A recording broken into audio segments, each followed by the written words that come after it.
Welcome back. The U.S. is close to reaching an agreement this morning to end the war with Iran as Iranians are dealing with the economic fallout over Tehran's pursuit of nuclear weapons. Inflation in Iran is up over 73.5% from last year, with food prices alone at 115%. Iran's currency has collapsed against the U.S. dollar, with it taking nearly 1.7 million rials to equal $1 on the open market. Meanwhile, motorists in Iran are reportedly facing hours-long gas lines due to fuel rationing and damage inflicted to oil and gas infrastructure during Operation Epic Fury.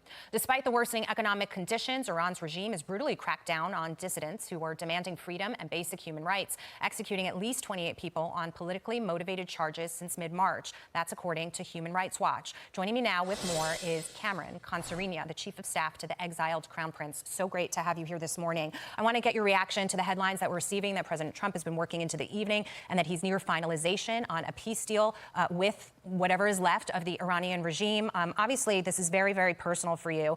And I know that you've been wanting to see a transition in Iran, an opportunity for the people to rise up and take their country back after 47 years of oppression. Do you think, with the framework of this deal, that that day will come? Well, Jackie, it's good to be with you. First of all, we don't know the specifics of the deal yet. I think before any of us jumps to conclusions, we need to see what is proposed, what are the specific components of it. Families of U.S. soldiers who, for the past 47 years, hundreds, if not thousands, have been murdered at the hands of the Islamic Republic, of its terrorist proxies. So this is something that, of course, all of us are watching closely. The people in the country with whom we speak on a daily basis, frankly, are nervous. They're nervous that their regime, which has held them hostage for 47 years, might be thrown a lifeline yet again.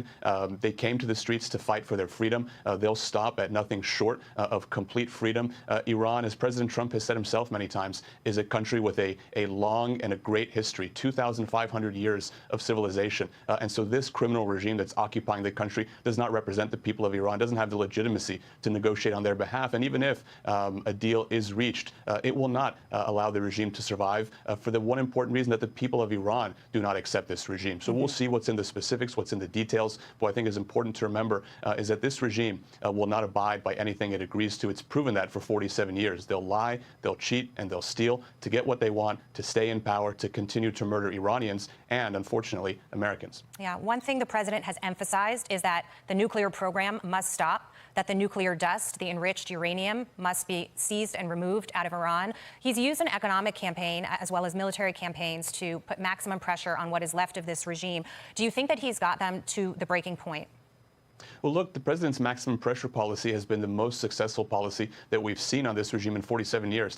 Is it time to take advantage of the weakness that this regime is showing? I mean, this regime can barely get its negotiating team together to come to an agreement. So President Trump has brought us to this point with his policies, and I think we're on the cusp of a major decision point. Do we want to finally tip this regime over the edge? Do we want to empower the Iranian people to take their country back? Or do we want to sign a deal with this regime that I think we all understand, Iranians and Americans, it won't abide by? I think the president is searching for peace. He's shown he wants peace. He wants to save lives, Iranian lives and American lives. But a deal with this regime, I think, is very unlikely to deliver that. The way that you save American lives, you save Iranian lives, is by helping the people to finally end this regime. And look, Iranians aren't simply there with a hand outstretched asking for a handout. They're not asking for their freedom. You know, this week on Memorial Day weekend, we remember all those who have died for America's freedom.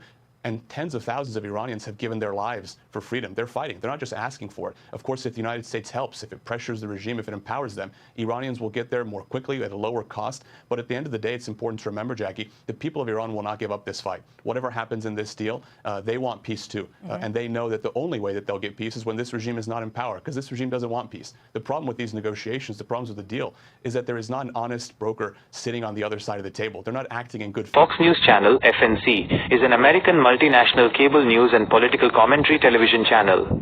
Core focus. It primarily focuses on 24-hour news coverage, political analysis, and primetime opinion programming. Audience and bias.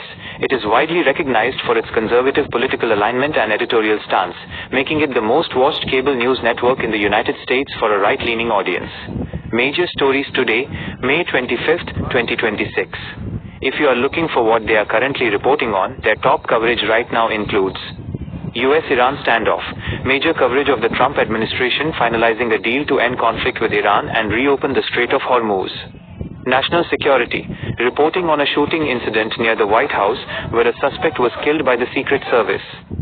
domestic politics and economy, coverage of California's gubernatorial primary, ongoing debates regarding government control of semiconductor